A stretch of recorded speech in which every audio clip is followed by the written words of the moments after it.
Boa tarde. Estou botando para filmar, tá? Isso também é uma trilha presencial. Vai ficar disponível para os alunos depois consultarem. Eu não vou pedir para falar qual é a peça. Em todo mais. Minha amiga, de prática, né? Prática constitucional. É isso aí. Bom, mais ou menos, né? Vamos que vamos, né?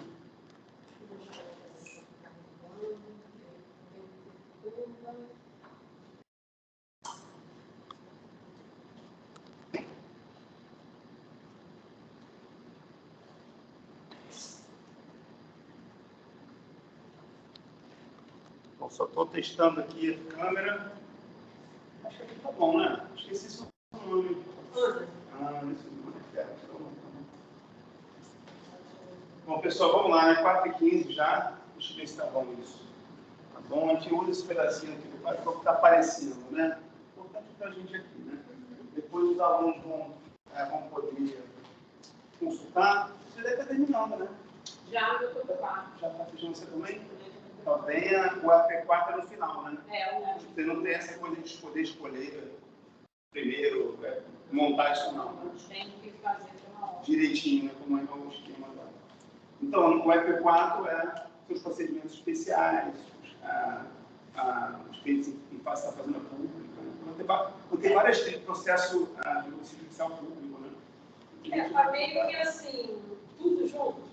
Aham. Um era trabalho, outro era penal, agora misturou tudo.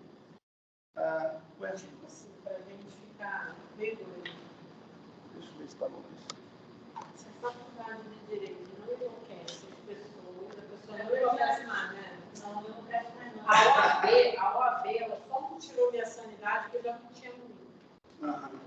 Porque a OAB, eu sofri muito. Mas passou? Passei, mas eu amava o profissional, escolhi o trabalho, me perdi por que eu fiz isso. Sim. Acho que eu falei da nossa turminha, inclusive. Para escolher o que tem hoje, o que tem facilidade, né? Eu amo o constitucional, mas eu não sei por que eu acho que o constitucional, eu não sei se é porque eu gosto muito, eu acho que ela está um grau acima dos outros direitos. Eu acho que o constitucional é tipo a classe A e as outras são a B e a C. Então, respeita isso, entendeu? E aí eu falei assim, não vou ser humilde, vou escolher o trabalho que eu gosto também, mas não como constitucional, eu tenho facilidade. Quando eu estudo constitucional, parece que eu estou relembrando uma coisa que eu já sei. Eu também fiz TCC de constitucional. Você fez direitos humanos comigo também. Fiz direitos humanos. Eu lembro também. Repertou também. E aí fiz de trabalho. Não me pergunte por que eu escolhi o trabalho. Foi porque tem menos, é mais fácil você saber adivinhar as peças. Peraí, fiz a primeira. Não é mais fácil não, eu fiz a primeira, a segunda fase. A primeira eu passei logo, a segunda fase eu perdi por 0,30. Pedi 2 professores da Estácio para ver se recorreu, os 2 professores, o Rodolfo e o Flávio. Não recorre, você vai. Tem de sobra. 3 décimos, né? O que aconteceu? Não, literal. Não rolou. Aí na segunda que eu fiz, que foi essa louca aí dessa peça nova que eu nunca tinha caído, a grave de petição, aí eu passei. Passou, mesmo fazendo trabalho. Mas foi quase nova. Mas é o que eu falo com os alunos sempre, né? Escolhe o que você tem facilidade, o que você tem gosto. O que chega na hora da prova, né? Não é uma questão de adivinhar como vai ser a peça, é de conseguir desenvolver o raciocínio jurídico. O que você tem mais facilidade, você desenvolve. Agora, uma peça que você não sabe muito bem, uma questão que não cai só peça, né? Uma questão que eu não sei muito bem, você consegue mostrar conhecimento naquilo que você tem mais facilidade. Mas se pegar ela tributária, menorzinha a matéria, trabalho, tem menos peça, penal, você não consegue desenvolver. Eu acho que é mais fácil, você pensa de acordo com mas eu gosto tanto da matéria que eu boto ela, eu falo, não, seria muito metida vez fazer inconstitucional. Nada, que isso. Depois que eu escolhi, eu quase chorei, mas aí eu podia vai em frente, agora vai em frente, já sabe qual é a tua área, faz uma especialização. Não, eu gosto muito de constitucional. Constitucional é o mais importante mesmo, né? Cai entre nós, né? Mas, pessoal, vamos lá ver, né? Já são 5h20, vamos ver esse tema. A gente tem até 5 horas, mais ou menos, né? Para trabalhar esse assunto. É um assunto, de certa forma, interdisciplinar, né? Porque a gente vai falar aqui de constitucional, vai falar de administrativo, tem que falar de administrativo, de processo também. Não tem como a gente, claro, deixar de falar de processo envolvendo o tema do recurso administrativo. Né? Alguns recadinhos, né? O pessoal vai assistir a trilha depois, provavelmente, imagino que isso fique disponível para quem não está presencial aqui, né? Vocês também, vocês já sabem disso, né? Fazer o relatório lá para o advogado, lá, o orientador, não é isso? O orientador não, né? O advogado que, enfim, lá no MPJ, que vocês vão poder ganhar horas e tudo mais, né?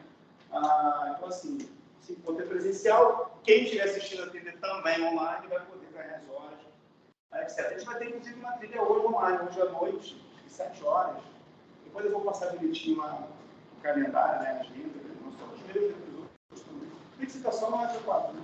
Vou passar depois as trilhas, que tem trilha online também, tem jornada de aprendizagem, e tem essas que são presenciais, tem as duas. Hoje à noite, às 7 horas, eu vou falar sobre controle de funcionalidade, mas também vai ser online, né? Eu vou fazer uma trilha pelo Teams, exclusivamente pelo Teams. Então, tem essa questão das horas, tem os plantões também, vou estar aqui terças-feiras à tarde, né? Normalmente, por volta de 2, 3 horas, eu vou estar aqui. Aí, provavelmente, a gente vem para cá, faz a trilha, eu tiro as dúvidas, quem tiver dúvida, quiser, enfim, tirar dúvidas sobre peças, etc., né?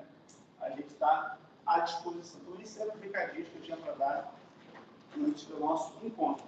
Pessoal, rapidamente, esse aqui não é uma aula para a gente aprofundar todos os temas mais importantes, pensando no MPJ, nas questões práticas, né? Vocês têm que saber de recurso administrativo. O primeiro tópico é constitucional, né? A ideia do devido processo legal. Devido processo legal. Processo legal. A gente sempre lembra do devido processo legal no plano judicial. No plano judicial, a gente lembra esse princípio, né? Que é um princípio que está no artigo 5º da Constituição Federal, artigo 5º, 55, né?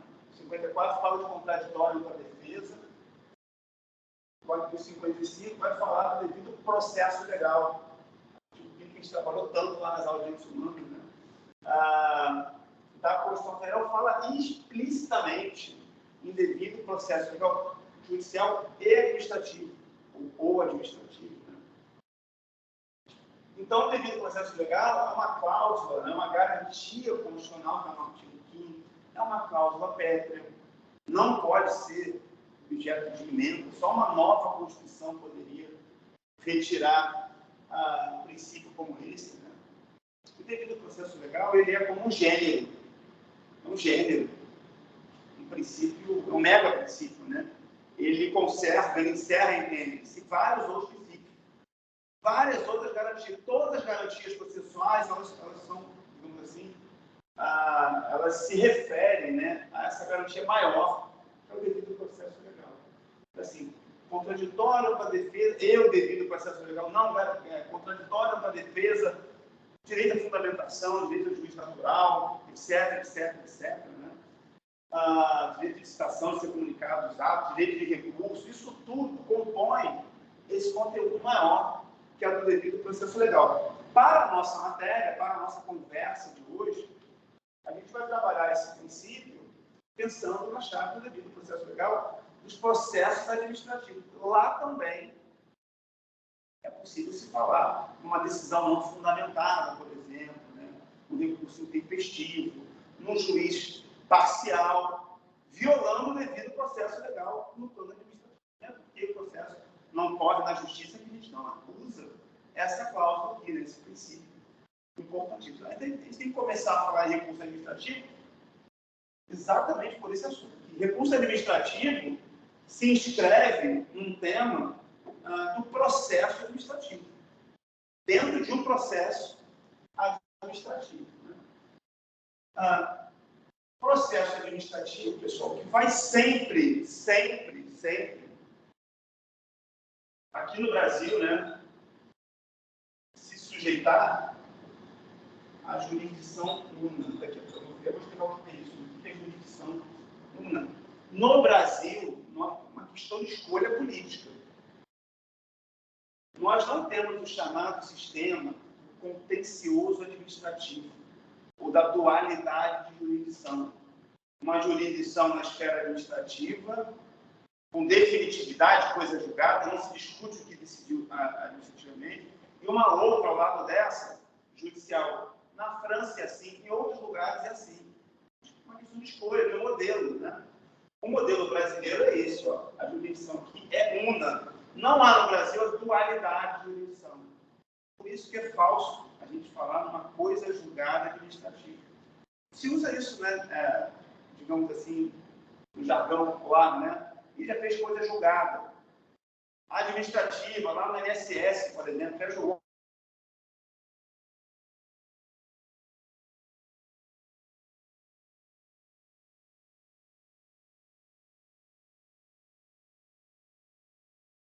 Coisa julgada.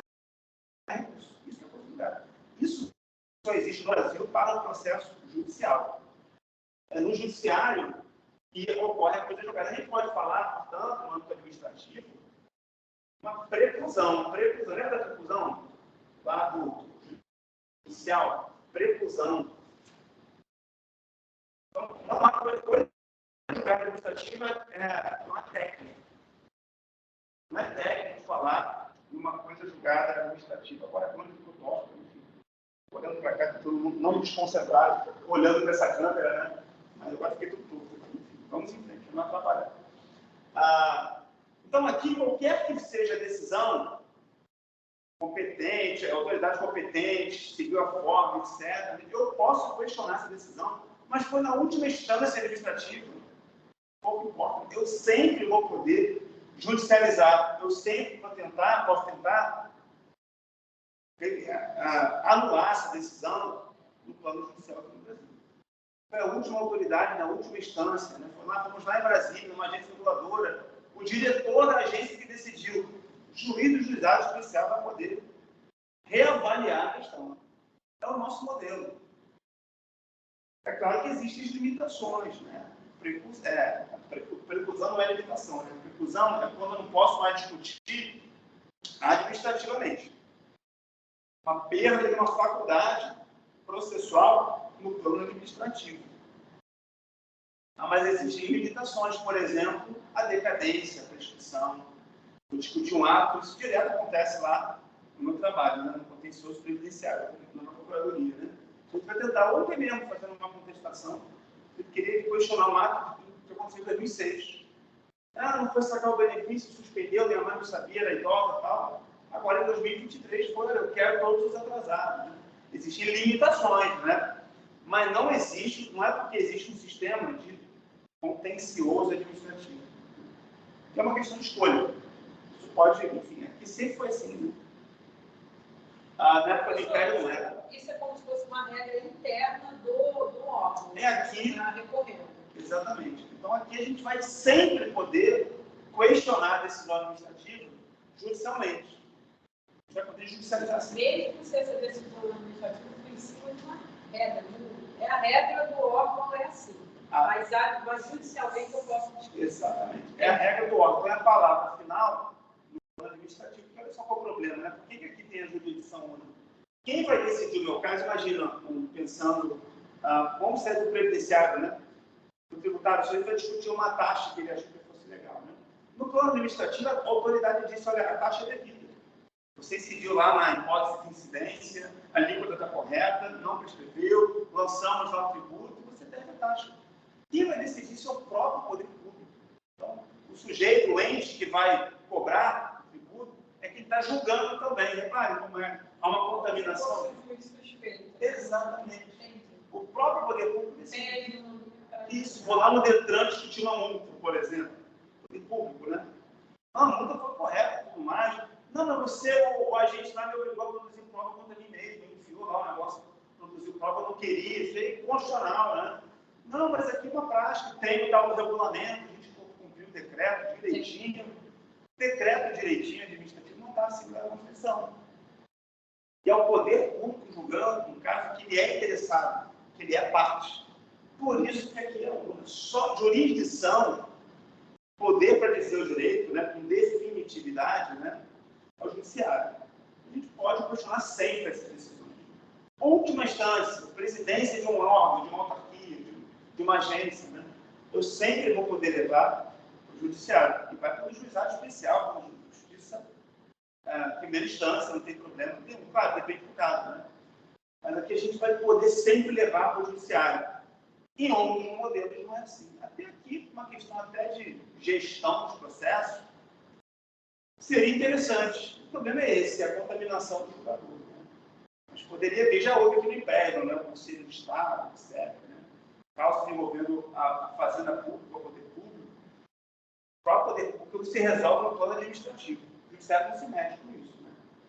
Não é assim, pelo menos desde a República aqui no Brasil. Né? Tem esse problema da imparcialidade. Seria uma questão interessante, uma questão de gestão. A gente sabe que o poder público é o principal cliente do judiciário. É quem mais tem. Então, o usuário do sistema de justiça no Brasil é a fazenda pública. Né?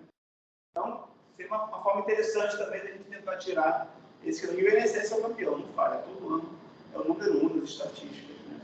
Inclusive, se a gente for entrar com alguma ação no judiciário, pelo menos nos casos que eu estava fazendo ali no Fórum de Niterói, a primeira coisa que tem que ter para a pessoa se habilitar, né, a entrar, tem que ter entrado no administrativo, tem que ter feito uma solicitação, não ter sido resolvido. Se a pessoa não fez, a gente nem entra. Isso é muito interessante. A gente já orienta a fazer, porque o próprio juiz já veio e fala assim, tentou administrativamente? Não me compara. Exatamente. Isso, exatamente. São duas situações diferentes. Né? Uma é ter o direito de entrar no judiciário, né? Outra é a questão do interesse de agir. Vocês vão lembrar lá nas aulas do TGV, né? O interesse de agir é uma das condições da ação. O sujeito que não revela o interesse de agir não tem, digamos, direito a uma tutela jurisdicional.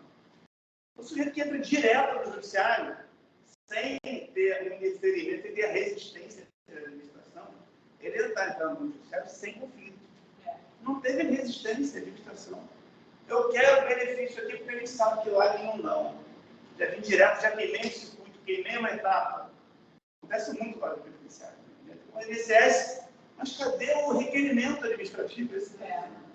Não precisa jurisdição una. Não precisa, não precisa. Você tem que mostrar que há uma lide, um conflito, uma resistência. Cadê o interferimento? Por que foi necessário o judiciário? Por que se veio para cá? Por que vai ser útil isso aqui? Eu estava pesquisando, assim, tem processos, principalmente de defesa do consumidor, que o juiz interfere sem analisar o mérito. Ele pede o administrativo, ele não viu a oposição da empresa, no caso, porque não foi essa marca. A gente entende que é difícil. O que é um conflito? Uma pretensão resistida. Alguém quer alguma coisa e esse outro alguém resiste. Daí nasce o conflito. Ele não pode resolver sozinho na palavra, é dar ao tutela. Alguém tem que decidir. Né? Mas para decidir, tem que jogar o mérito, que foi técnico, isso mesmo, né? Pedido, tem que mostrar as condições. Né? Pelo menos existir o conflito. Né? Pelo menos existir a resistência. Então, o Supremo já foi chamado para dizer isso.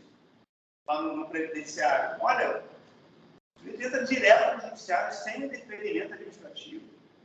Isso fere a exigência do interesse de agir.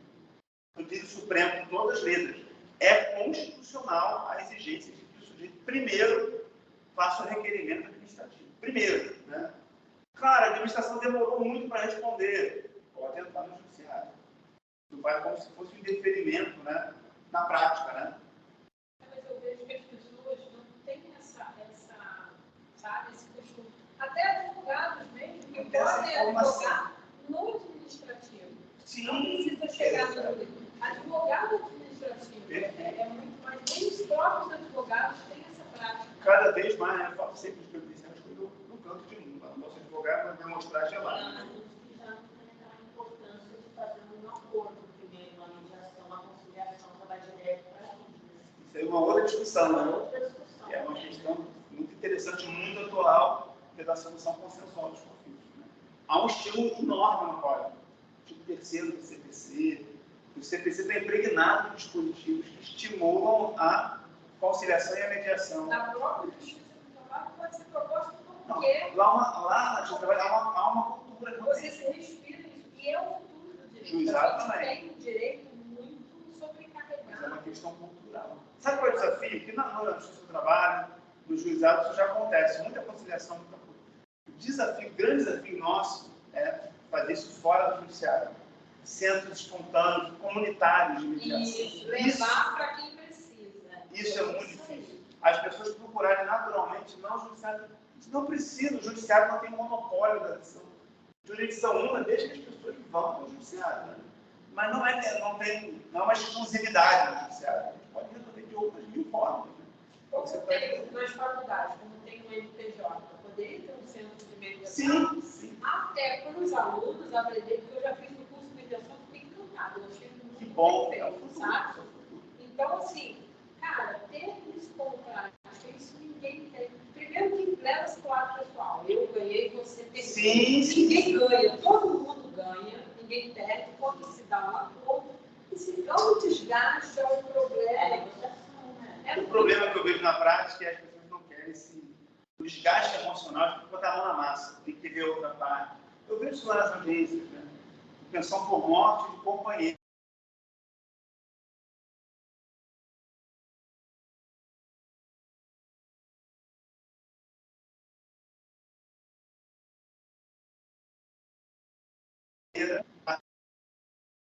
Se defere. É difícil, não tem prova, tal. Vai para o judiciário. Aí tem audiência, que legal saber isso, né? A viúva, a companheira, não se conhece. E que não, né? Na verdade, é uma coisa. Viver o mesmo cara que disputando uma pensão, disputando uma relação que eu conheci, que não está lá para dizer quem é, quem não é. Né? Então, é a audiência que gera um desgaste emocional. Um desgaste emocional muito grande, né? Então, os partos também fogem um pouco disso. Isso é normal, né? Qualquer coisa assim, se eu quero assinar aqui, quero ir embora, eu quero ver a cara dessa outra aí. Então, isso envolve um esforço. A gente gosta, né? O advogado, a distribuidora inicial, ele vai contar para a gente como é que você pensa. Movimento nenhum. Papo profissional. Um pouco essa coisa do contador, né? Falar que eu não quero nem ver. Declara lá no poder que dá trabalho, eu tenho que ler, eu tenho que fazer, eu tenho que lembrar. Vou ficar agoniado, né? Mal comparando, tem muito mais, digamos assim, muito nosso que é muito bom. Você entrar no bloco, entrar e sair com o problema resolvido. Exatamente. Né? Mas você que tem que resolver. E aí você não perde, você ganha, porque você ganha inúmeros problemas, Sim. E é só se um pouco. E é um ambiente favorável, é muito legal. E a solução que você dá, você criou a solução para outra parte. Ninguém julgou. E muitas vezes, quem vai dizer que o juiz vai dar a melhor solução para as partes? Ah, ele sabe direito, às vezes ele desagrada as duas. Julga o procedente em partes. Desagradou as duas partes. Vai ter dois recursos. As partes, a melhor decisão é aquela que elas constroem juntas. Cede daqui, cede dali, tá bom assim? Eu vi uma audiência de mediação, eu estava assistindo, de um casal que se separou de um cachorro. E assim, aí resolve todo, né, frustração do relacionamento. Eu estou fazendo um TCC sobre isso. Família juntos, espécie em separação. Tem uma STJ utilizando a guarda, né? Compartilhada para então, a assim, aí eu fui ver assim. Então, assim, é um amor de filho, é uma coisa que o judiciário não está preparado. Nem direito positivo. Então, a mediadora ali, preparada, conhecendo, sentindo dele, então, assim, conseguiu sair os dois chorando, conseguiu uma guarda dele. Foi uma guarda de 15 dias. Mas a STJ já manda aplicar. Mas o judiciário não fala essas pessoas. Se fosse bater no juiz, o juiz ia pegar e ia falar assim. Sim, o juiz ia aplicar o código civil que diz que pede ser coisa. Tem um projeto de lei, você deve saber disso, lá, tentando criar o terceiro gênero. Na Alemanha é assim. Né? Não é nem a pessoa, lógico, né? Não é sujeito de direito, né? Fazer contrato, né? Animal, né? E é pet, né? Um inseto que é animal, né? E nem coisa. Imagina, eu vou poder penhorar um pet. Né? Não é coisa, né? E muitas vezes, quando tem um divórcio, ele tem sempre um problema emocional, abrigo, que é ocasionou, que meio que desconta. Fazer isso com Deus. Tem que hora de pet. Não, de pet não, de ser movente, é um objeto.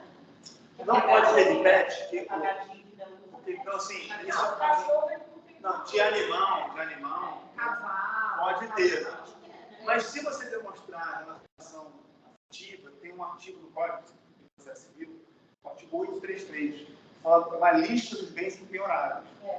E lá diz bens de valor afetivo, nem estimado, o anel, por exemplo, né, de casamento, aliança, não pode ser penhorado, vestuário, e o pet entraria por ali. Não seria, digamos assim, seria muçulmano, né?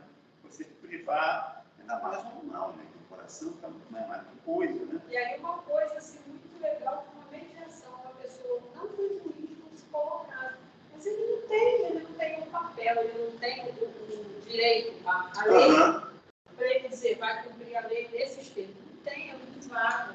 Por isso que o seu trabalho é importante. E a nossa sociedade muda muito. Por isso que o seu TCC é importante. Pessoal, voltando, né? Quando a gente fala de recurso administrativo, o que vem na nossa cabeça normalmente? Né? Com dois, por isso que é importante, por isso que eu falei que é interdisciplinar, tem que saber direito administrativo. Né? Primeiro, de recurso administrativo, a gente pensa isso interposto num processo administrativo, que é um processo tramitando perante a administração pública. A administração pública vai julgar aquele negócio. Claro que qualquer seja a decisão, nós já vimos, o judiciário pode ser chamado para decidir. Mas existe um mundo, né, de situações em que há um processo administrativo. A administração pública ela age através de um processo administrativo. Para tudo. Fazer uma licitação, processo administrativo. Vou apurar a pauta funcional do servidor, processo administrativo. Vou lançar um tributo, processo administrativo. Etc. Vou deferir um benefício previdenciário, processo administrativo. E aí por diante, né? Vou apurar uma má prestação de uma concessionária, né, processo. Então, há hoje, no direito administrativo, uma atividade procedimentalizada. A administração pública já sempre através do procedimento. Há sempre processo. Então, não cabe recurso administrativo só em um tipo de processo. A gente vai ver os tipos, né, rapidamente. Né? Não é uma aula de direito administrativo, mas isso aqui é importante, né? Pode haver processo administrativo baseado numa relação de sujeição ou subordinação, né? Cada um sabe do jeito, né? Geral. O que é sujeição geral? Decorre do quê, pessoal? Poder de polícia. Poder de polícia. Poder de polícia, né? Que a administração tem sobre todos nós, que é a gente parar aqui no sinal do trânsito. É a gente saber se pode ou não dirigir, CNH, por exemplo, autorização para porte de arma. Todos nós estamos sujeitos, né? Chamado de subordinação geral, né? De maneira geral, à administração pública. É por isso que a gente fala em poder de polícia, lá no direito administrativo de estudo, do poder de polícia. Nesse sentido, é a administração ali, é a polícia, por exemplo, e a guarda municipal vendo por que os ambulantes estão ali transitando numa área que não era para transitar, etc. A gente tomando luta de parar no lugar errado, né? Por que a gente tem que parar numa operação lei seca, numa blitz, por exemplo? Poder de polícia, sujeição geral, né? Por que eu estou falando isso? Né? Para a gente não confundir com uma outra relação, que é uma relação de sujeição especial. Porque vai ficar mais claro que eu estou falando isso tudo, né? Então, todos nós estamos subordinados, né, sujeitos à administração pública, porque o administrador tem o poder de polícia sobre nós não temos uma relação especial com ele. Né? Mas há aquelas pessoas que têm uma sujeição especial, uma relação especial com a administração.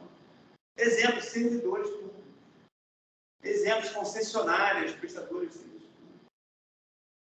Então, aqui a gente não fala em poder de polícia, a gente fala em poder hierárquico. Vocês estudaram isso provavelmente, lá onde estão estudando isso, né? Lá em administrativo. Que decorre, pessoal, o poder disciplinar. Poder, por isso é importante para...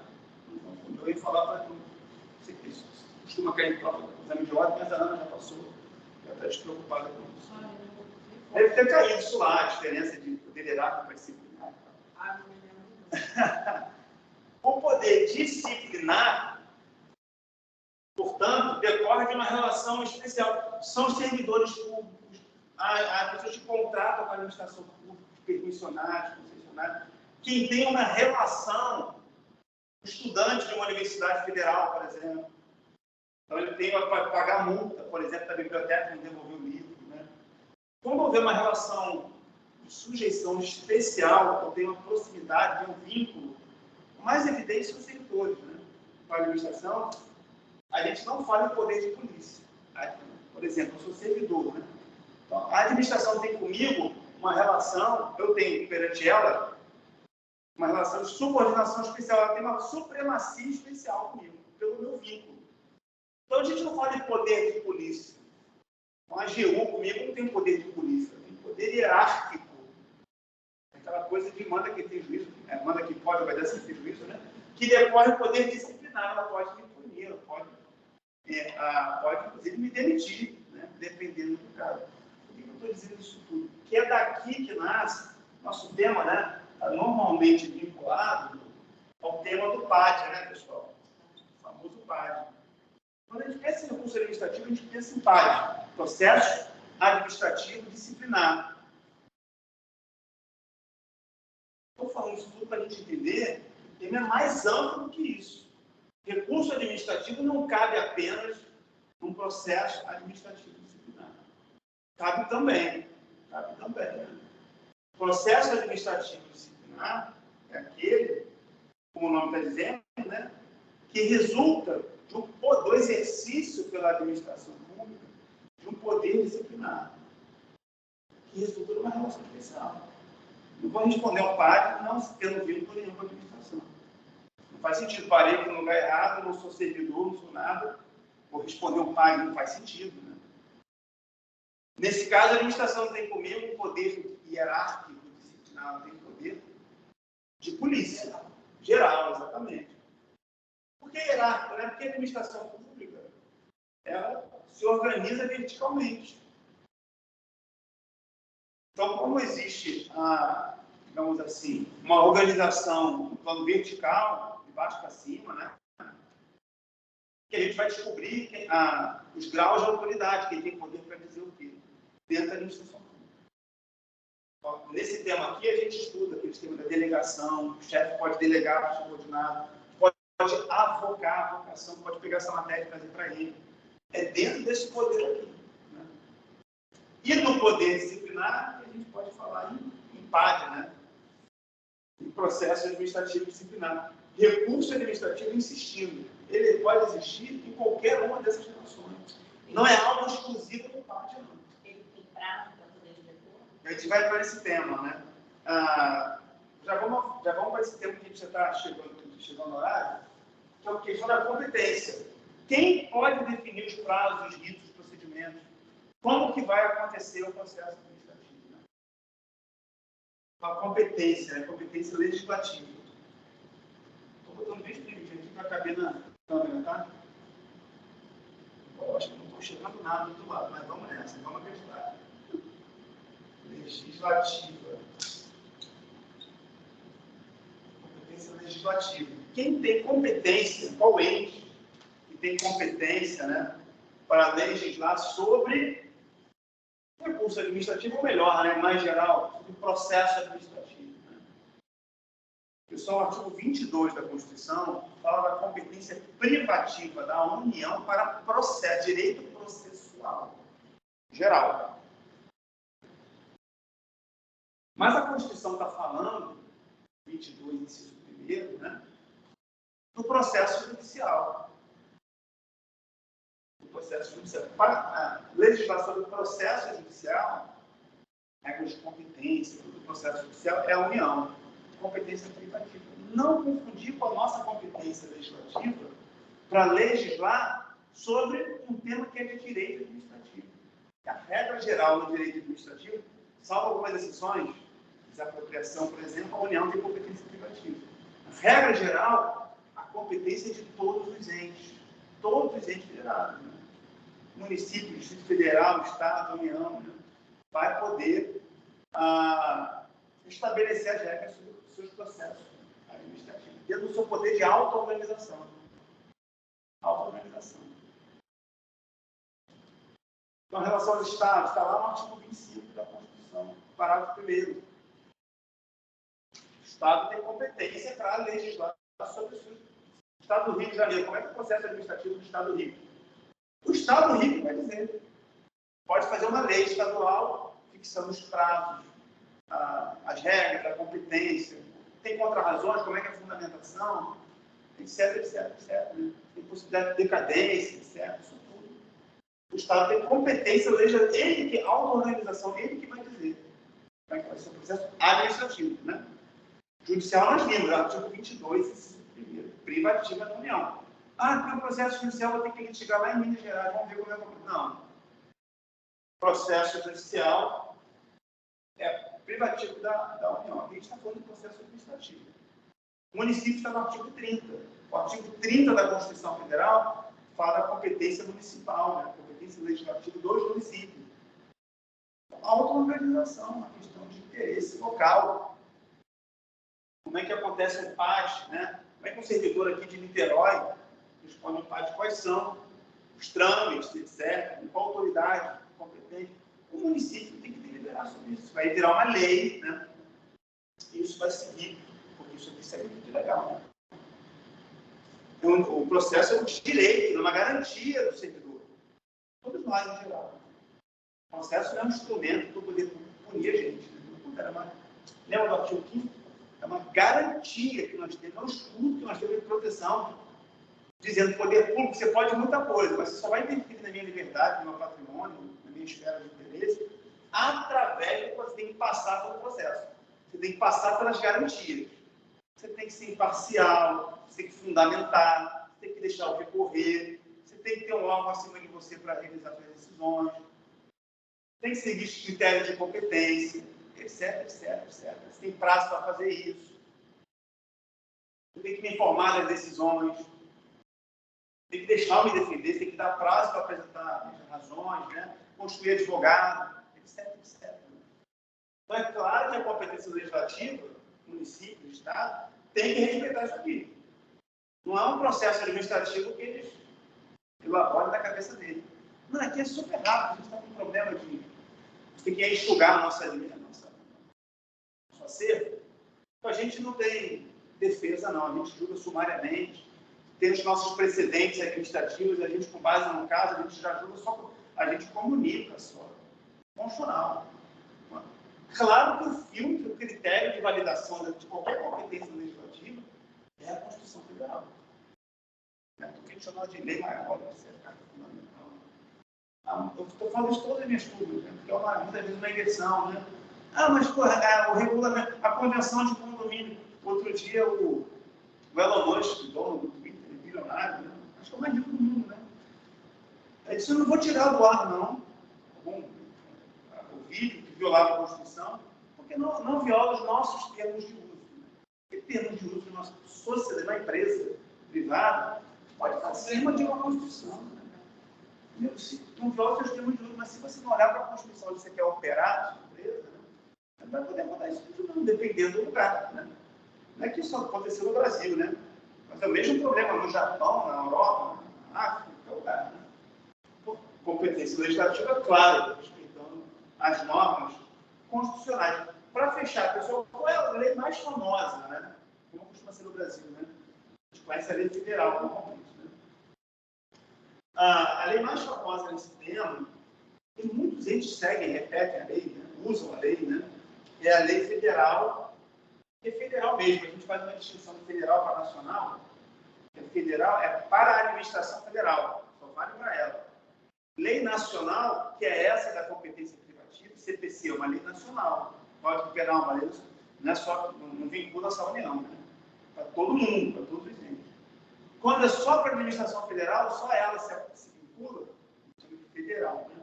Então, a lei federal, 9784, famosíssima, né? Quem gosta de administrativa tem que saber, né? Está em todo concurso, dispensa de concurso público.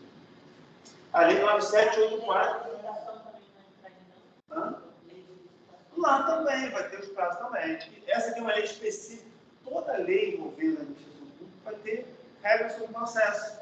Como é que é o processo? O que é licitação se não um processo? É um tipo, um procedimento especial da administração pública. A lei de administração é um excelente exemplo. Todo lugar é assim. Então, tem a lei lá de telecomunicações. Como é que forçou no processo para apurar infrações de concessionárias na Anatel, que é uma agência reguladora administrativa. Tem a lei dizendo como é que é isso lá, tem um processo por descumprimento, em prazo. Toda lei pode prever procedimentos próprios, né? Mas essa é uma lei mais universal. O tema dessa lei é o processo administrativo. É uma lei sobre o processo administrativo, né? Processo administrativo federal. Uma lei muito conhecida, tem várias regras importantíssimas, questões envolvendo prescrição, decadência. Falei sobre delegação e avocação agora há pouco, tem lá artigo sobre isso, o que pode ser delegado, acho que é o artigo 32 da lei. É uma lei que a administração pública usa muito. Ela é federal, ela só vincula a administração pública federal, a União. Por quê? Competência legislativa. Todos os entes têm competência para legislar, para criar as regras sobre o seu processo administrativo. A União, que é um ente, né, federal, fez a lei dela. Mas ficou mais famosa, os entes, claro, foram copiar, né, muita maioria, né? Muitos não têm lei e usam o 971. Pode fazer isso? Pode. Né? Estabelecer normas gerais e tudo mais. Né? E a lei é muito boa mesmo. Né? E para fechar nessa lei, seria interessante a gente analisar a lei, mas não vai dar tempo, né? Mas fica aí para vocês olharem, né, rapidamente, né, alguns temas, a partir do artigo 56 da lei, a lei do processo administrativo federal, ela expressamente vai cuidar do tema da nossa aula do recurso administrativo.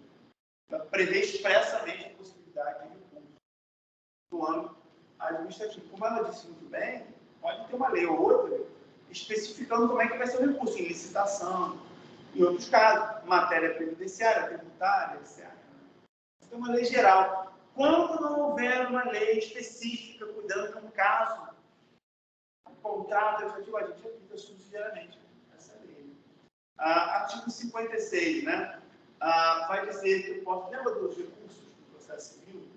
Posso ver se o recurso, se o processo é válido, se a decisão é justa, se o mérito está correto, se o processo está viciado, aqui é a mesma coisa também, né?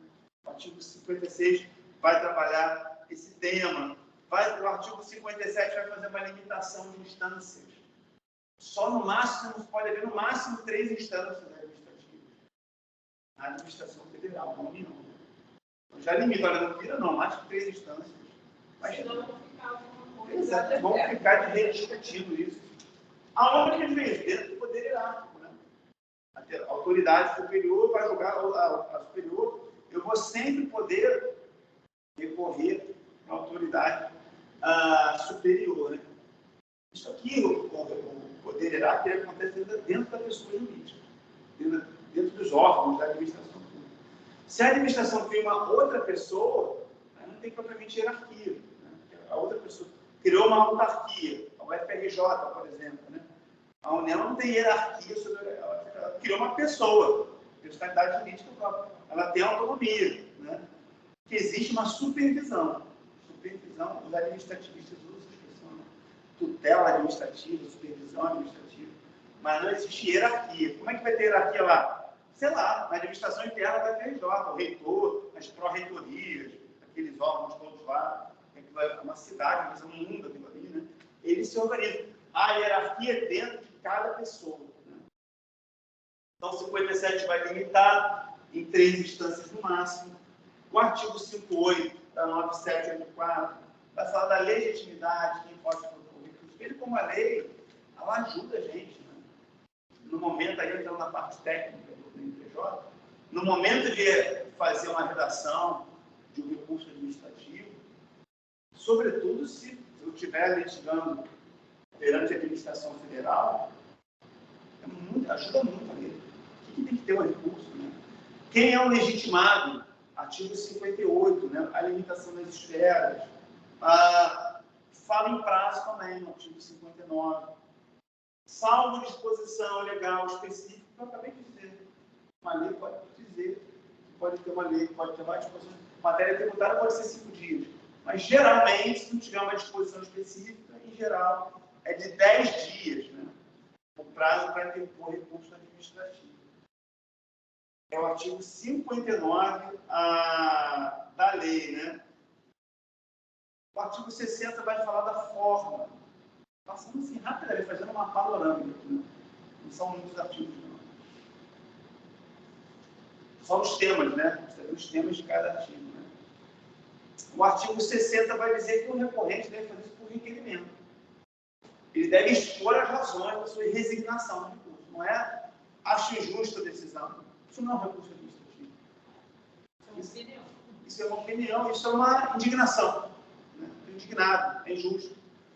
Tem que expor as razões, tem que atacar a decisão. Isso que é interessante construir advogado, que você falou, né? As pessoas não têm muita essa cultura aqui, construir advogado. Não tem, como falei de direito e advogado, tem essa. Pois é. CNPJ mesmo quase não deve ter caso envolvido. Não tem nem se. Eu acho que a mediação tinha que ser essa administrativa. Isso é uma saída para o nosso judiciário que está. Também. Sabe? Fora do judiciário. Né? É uma saída para não chegar lá. Porque depois que chega lá, é tipo nada, sabe? Exatamente. 30 anos. Ali não é 3 instâncias, não, são 4. Exato. E, como principal usuário do poder público, o mais interessante é que haja uma conciliação, uma mediação lá dentro. Né? Minha tese de doutorado foi sobre esse tema. Foi lá na GU pesquisar, existe uma Câmara, que é a Câmara de Conciliação e Arbitragem da Administração Federal. Então, desde 2007, né? Olha, vamos brigar, mas internamente. Imagina, acabei de dar o exemplo do FRJ, né? Tem um caso lá famoso, todo mundo vai lembrar, né? Da questão do Canecão, lembra? O Canecão teve que sair, acabou lá a sessão, o contrato e tal. E aí a União, beleza, o terreno é nosso. É bem público aquilo, né? Era uma sessão de uso, décadas o Canecão, faz falta, né? Décadas funcionando, né? E aí foi em 2010, por ali, saiu. Não ficou mais interessante, pode ir embora. E a União terreno, veio o PRJ, opa, lembra de uma sessão de uso da década de 60? Está vigente ainda, né? O terreno é nosso, é da FRJ. Uma autarquia federal brigando com a União Federal. Judicializar essa questão. Pessoal, anos e anos, para o juiz decidir o que a administração pública deve fazer. Tipo assim, com o terceiro, decidir o que você faz. Exatamente. Né? Ela vai sentar todo mundo. Roupa suja, eu disse isso na minha tese com essas palavras, né? Roupa suja, vamos lavar dentro de casa. Foi para secar, que é o nome desse órgão lá, né? Tá bom, excelência, suspeita esse processo, a gente está começando. Resolveu o nosso problema, né? 2 reuniões para resolver. A primeira já resolveu o caso, foi para a UFRJ. A segunda foi só para saber se, para quem ia honorar, se ia ter honorário, se não ia ter honorário. Só para isso. Acabou o processo de décadas. Né? Esse é um entre vários exemplos, questões fiscais, questões ambientais, questões envolvendo a administração, é o que ela está dizendo.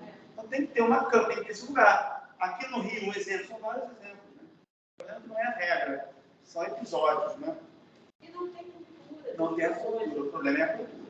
Sabe, o próprio advogado... Você não é advogado, quero dizer que você... Mas tem cultura... Não, sabe? Não perfeito, ele quer os honorários também. Como é que acontece normalmente? A gente leva o caso do doutor, aconteceu isso, tal. Ontem mesmo, eu dava uma aula dele, pessoa, estou alugando um negócio, eu paguei não sei o que lá, tal. E aí você está me cobrando para pintar, mas um reparo que eu não fiz, mas é responsabilidade dele. Como é que a gente faz? Tem advogado, eu acho que queria judicializar isso. É conversar com o sujeito. Mas aí... A gente leva para o doutor, temos um caso. O que a gente faz normalmente, o advogado? Né? Vou fazer inicial, assina a procuração, dá o documento, semana que vem vou distribuir. É isso que acontece. Mas sabe o que é também do próprio advogado? É o terceirizar. Eu faço a inicial, dou entrada aí com a justiça. Anda sozinho. Eu vou para uma audiência. Eu não posso fazer nada. Então, quando se ele quiser, se tivesse interesse de resolver, fazer uma mediação... Liga para o outro advogado. Tem que tomar um café no meu escritório. A gente vai tentar resolver agora com informação que você tem, de mediação, de conciliação, sabendo o que está fazendo. Não é assim. Sabendo que acha ferramentas, escuta ativa, comunicação não violenta. Vamos botar na prática os instrumentos que dão certo, dão resultado, para tentar chegar a uma autocomposição. Tirar da cabeça o eu ganhei e o fulano perdeu. Nós vamos sentar e vamos resolver o nosso problema. A gente criar, não cria nada, você entra na faculdade para ganhar do outro. É uma disputa, perde e ganha. E a mediação, ela promete o ganha-ganha. Todo mundo vai ser satisfeito. Isso poderia ser perfeitamente, né? Por que não, né? Utilizado aqui na... Poderia ser pulverizado. O artigo 174 do CPC manda fazer isso. Falei que o CPC estimula, né? 174, você olha, todos os entes federativos, municípios, todo mundo tem que ter câmara de autocomposição interna. Para o contribuinte, segurado. Aqui no Rio tem de saúde, questões de saúde, 500 judiciários também, de medicamento e tal. Lá no Rio tem PGE, PGM, que tem uma câmara fora do judiciário para tentar resolver esses temas, né? E para você não ficar sem resposta de 10 dias, o artigo 59 fala, regra geral, o prazo para interpor recurso na administração é de 10 dias. Pessoal, eu tentei fazer um apanhado bem genérico, tá? Vindo para cá, são vários pontos que eu não posso deixar de mencionar com ele, tá? Porque eles têm que saber, na hora de momento de redigir o recurso, né? Não se esqueçam da Lei 9784, artigo 56 e seguinte, as questões das competências, e que isso aqui não é um tema só de processo administrativo disciplinar, né? Que é quando a gente estuda o tema do recurso administrativo. Não esquecendo também que isso realiza uma garantia constitucional. Isso aqui não é um tema que depende do humor do gestor, né?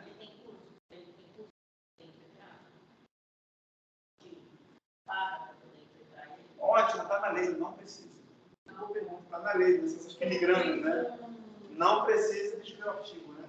Não precisa, a não ser que haja lei específica, né? Aqui, ó.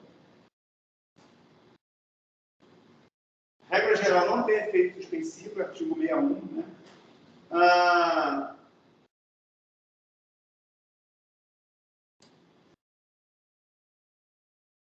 Está na lei, com certeza. Né? Artigo 56, parágrafo 2º. Salvo exigência legal, pode ter exigido, mas geralmente a interposição de recurso administrativo independe de caução. Agora, custo provável exatamente. Porque uma discussão interna sobre isso, né? Lembra na época dos autos de inflação do Detran, então você tem que recorrer para recorrer. Imagina, porque se eu boto pagar multa para recorrer. Mas você tem que pagar, então não é uma coisa democrática? Sim. Né? Excepcionalmente, a lei pode querer fomentar aquela tipo de atitude, né? Na regra geral, não. Isso viola justamente, né, o autoacesso. Então, como falei para você, não é alguma coisa da nossa cultura, da nossa prática, né? Aqui no NPJ, eu acho que a maioria dos casos, é que vocês pegaram algum, né? Mas é importante, a gente está saindo aqui, somos todos especialistas em direito, né? Tem que sair daqui desse jeito, né? É importante que a gente saiba disso tudo, mas as filigranas, os detalhes e tal, cada ente vai dizer. Aqui em Niterói pode exigir caução, lá no Estado do Rio também, na lei estadual, né? Na lei federal, a regra geral depende de caução. Sem mencionar as suas vinculantes, as interpretações judiciais sobre ali também. É um tema muito grande, não dá tempo da gente esgotar tudo em uma hora, né? Mas esses aspectos práticos. Em determinado órgão, você tem que ir lá e ler e ver exatamente. Como ele, como a gente, é o que ela mencionou. Então, o próprio Detran diz que para eles calcular, eles que apresentam a prova, eles mostram a prova. Eu parei meu carro, foi até na formatura da minha filha, eu atendo, aqui nesse carro. Aí parei o carro, só que o meu carro é largo. Então, mesmo ele parado certinho, parece que ele é maior, porque ele explodiu. E aí ele me multaram dizendo que eu estava a mais de 5 centímetros do meio-fio. Eu pedi para eles, aí eu li aquela história, aí eu pedi para eles me apresentarem a prova, senão eles tinham que anular a multa. São 180 dias úteis. Para eles apresentarem a prova? Para eles examinarem a prova, quer dizer, uma vida, mas eles suspendem a multa. Enquanto isso. Não, e a gente só tem que pagar mesmo lá na transferência. Porque se o cara olhou, ele realmente vai ver um carro assim, porque ele é maior, mais largo. Mas ele, se olhar na posição, vai ver que está certinho. Se tem uma coisa que eu tenho medo é isso, que é por causa de bater e tal. Sim. Então eu tenho muita preocupação com isso, porque sei lá. Por causa da competência, a gente tem que olhar, as leis. Porque se a gente olhar a lei do órgão, você vai ver o que eles têm que seguir. Muitas vezes eles não seguem. Sim. E aquilo se torna... isso aqui, 9784, federal. O Detran também, não, vai ter que olhar para o próprio Detran, também. O Detran tem. Sempre olhar as especificidades primeiro, né? Não tem nada sobre isso, não tem prazo. Aí a gente vai para a lei. A gente olhando a especificidade do próprio órgão, ali você já encontra o erro. Porque o Detran multa não te mostra a prova, sabe? A foto, enfim, eles têm que provar. Eu imagino que seja por uma foto, uma imagem, né? Quer dizer, se eles não fazem, como é que o cara que é autônomo então tirou uma foto, já que é a regra do órgão? Entendeu? Porque eles não têm. Se tivesse, eles não apresentado. Sim, sim. Entendeu o que eu estou falando? Então, era uma coisa que era para ser assim, não, hoje. Vou multar, tá? Daqui a foto vai para um arquivo, né?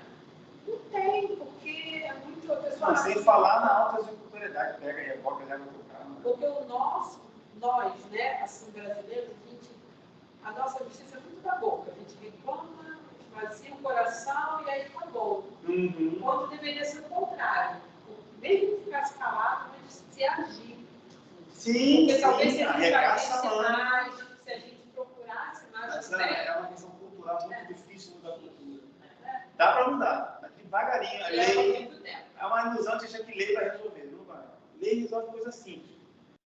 Botar cinto de segurança, nós fomos criados sem cinto de segurança, nossos pais, né? A lei resolveu. Né? Mas tem que mudar uma cultura, parar de judicializar tudo. E faz tempo, olha para o lado, acho que está no juizado. Né? Então tem um problema no juizado, a grande vantagem qual é? Acesso à justiça, de uma litigiosidade contínua, não tinha um dinheiro, agora tem. Então, qual é o grande efeito colateral, né? Essa coisa da judicialização e da desagregação do tecido social, da solidariedade. A gente não ficam lá encravados há vários tempos porque pessoal, alguma questão, alguma dúvida? Tem que ensinar alguma coisa para vocês? Não. Acho que não. Então fechamos a nossa trilha. Tem que correr também, que eu vou até agora. Bom, pessoal, espero que tenha ficado inteligível a aula. Né? Me esforcei aqui para fazer a gravação. Deixa eu fechar aqui, né? Como é que fecha isso aí? Aí é comigo, né? Parou.